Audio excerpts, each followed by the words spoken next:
नमस्कार साथियों, स्वागत है आप सभी का आपके अपने यूट्यूब चैनल क्रिकस 24 पर। जैसा कि आप सभी लोगों को पता चल चुका होगा, एसएससी एमटीएस का नोटिफिकेशन आउट हो चुका है। इसमें कुछ चेंजेस भी किए गए हैं। चलिए हम वो चेंजेस देखते हैं और उस नोटिफिकेशन में क्या क्या दिया गया है हमारे लिए। ये हमारे पास ऑफिशियल नोटिस है और इसमें हम देखते हैं सबसे पहले कि इसमें डेट क्या रहेगी। 18 जनवरी 2023 से लेके 17 फरवरी 2023 तक आप इस फॉर्म को भर सकते हैं और इसकी जो एग्ज़ामिनेशन होगा वो अप्रैल में होगा। एग्ज़ामिनेशन में चेंजेस किए गए हैं, वो भी अभी हम देखेंगे। अप्रैल में आपका एग्ज़ाम होगा और इसकी जो वैकेंसी है वो एमटीएस की 1880 है और हवलदार इन सीबीआईसी एंड सीबीएन में 529 वैकेंसी हैं। थोड़ा बहुत आगे पीछे भी हो सकता है, डिक्रीज़ हो सकती है वैकेंसी। ये रिजर्वेशन देखिए, यहाँ पर रिजर्वेशन भी दिया गया है। इसके साथ आगे बढ़ते हैं, आगे देखते हैं क्या क्या दिया गया है इसमें चेंजेस में। रिजर्वेशन में एसटी एसटी को 5 साल की छूट जो दी जाती है, ओबीसी को 3 साल की ये दी गई है, देखिए यहाँ पे। और इसी के साथ आगे देखते हैं आगे क्या दिया गया है इसमें।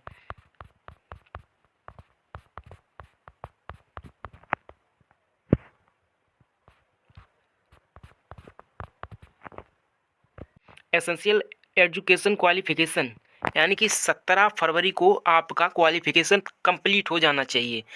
The candidate must have passed matriculation examination or equivalent from a recognized board as on or before the cut off date 17/2/2023, यानी कि हाई स्कूल पास होना चाहिए, यानी 10वीं का एग्ज़ाम पास होना चाहिए। और जो पास होने की तिथि है, आप 17/2/2023 से पहले पास हो चुके हों, तभी आप इस फॉर्म को भर सकते हैं। अप्लाई करने के लिए आपको एसएससी की वेबसाइट पर जाना है, वहीं पर आप अप्लाई कर सकते हैं। ऑनलाइन इसका अप्लाई होगा और इसकी जो फीस रहेगी, एससी एसटी और फीमेल की फ़ीस 0 रहेगी और जो ओबीसी और अनरिजर्व की फ़ीस है वो 100 फ़ीस रहेगी। फॉर्म भरते वक्त आपके फॉर्म में जो भी गलती होगी वो आपको सुधारने के लिए 23/2/2023 से 24/2/2023 तक, यानी 11 बजे, रात के 11 बजे तक आपको मिलेगी, 2 दिना के लिए। ये देखिए सेंटर ऑफ द एग्जामिनेशन, यानी कि जो जिस भी आप रीजन से बिलोंग करते हैं, ये देखिए बिहार और यूपी को जो सीआर रीजन में बोलते हैं, भागलपुर मुजफ्फरपुर, आप जिस भी रीजन के हैं वहाँ की आप सेंटर सेलेक्ट करके भर सकते हैं। इसके साथ देखिए नीचे हर जगह के सेंटर दिए गए, नॉर्थन वेस्ट, सब नॉर्थन साउथन, ये हर जगह के। स्कीम ऑफ द एग्जामिनेशन, सबसे ज़रूरी है कि स्कीम ऑफ द एग्जामिनेशन। पहले इसमें क्या होता था कि 2 पेपर होते, पहला होता था कंप्यूटर बेस्ड एग्जामिनेशन, यानी इसमें मैथ रीजनिंग आती थी, और दूसरा जो एग्जामिनेशन होता था उसमें मैथ रीजनिंग नहीं आती थी, सिर्फ और सिर्फ वो डेस्क्रिप्टिव पेपर होता था। लेकिन वो डेस्क्रिप्टिव पेपर हटा दिया गया है क्योंकि उसकी वजह से 7-8 महीने लेट हो जाती थी vacancy. The examination will consist of a computer based examination, physical efficiency test, physical standard test only for the post of havildar. हवलदार की जो पोस्ट है उसके लिए आपका फिजिकल होगा, एमटीएस के लिए आपका फिजिकल नहीं होगा।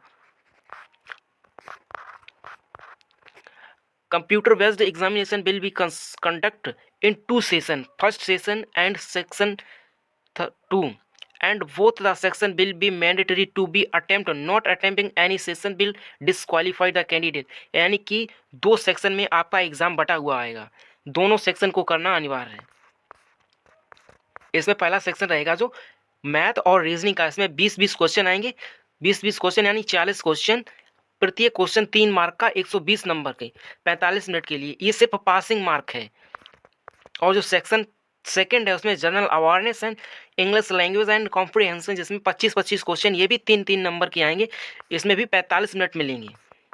पहले जो होता था उसमें इतने नहीं मिलते थे, केवल 100 क्वेश्चन आते थे, लेकिन इस बार क्वेश्चन की संख्या वही है, थोड़े बहुत आगे पीछे हुए हैं बस, ज़्यादा कुछ नहीं हुआ। Computer based examination will consist of objective type multiple choice questions. The question will be set in English, Hindi and in 13 regional language, यानी कि 13 रीजनल लैंग्वेज। हिंदी इंग्लिश में तो आएगा आपको, अगर हिंदी इंग्लिश में नहीं करना है तो आप 13 रीजनल लैंग्वेज आएंगी, वो लैंग्वेज में कर सकते हैं। ये उसका सिलेबस दिया गया है।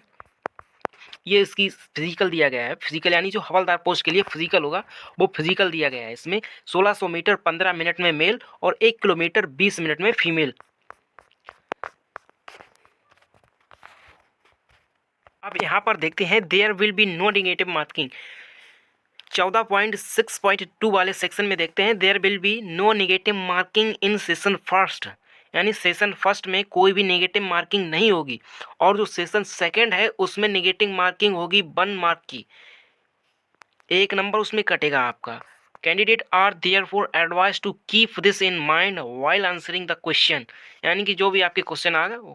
और इसका जो देखते हैं 14.6.3 mark scored by candidate in computer based examination if conduct in multiple shift will be normalized by using the formula published by the commission through notice 1। इतना इतना जो दिया गया है इस नोटिस के हिसाब से। आपका अगर फॉर्म भरते वक्त गलत भी हो जाता है तो आपको सुधारने का मौका भी मिलेगा, लेकिन सुधारने का मौका मिलेगा आपको 100 रुपये भी देने पड़ेंगे, ये भी ध्यान रखना। चलिए इसी के साथ वीडियो को एंड करते हैं, तब तक के लिए बने रहिए चैनल पर।